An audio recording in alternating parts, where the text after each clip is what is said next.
Alright, so I just learned yesterday how to actually turn the alarm off just in case the remote or remotes is not responding on the Autoshield alarms.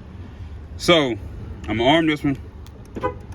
Alright, I'm about to make it go off, and all you have to do is follow exactly what I'm about to do, and it's gonna stop it from going off. So I'm gonna make it go off.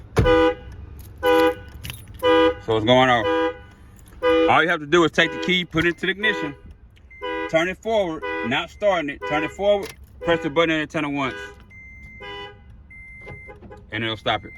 You don't have to hold it. You don't have to keep pressing it.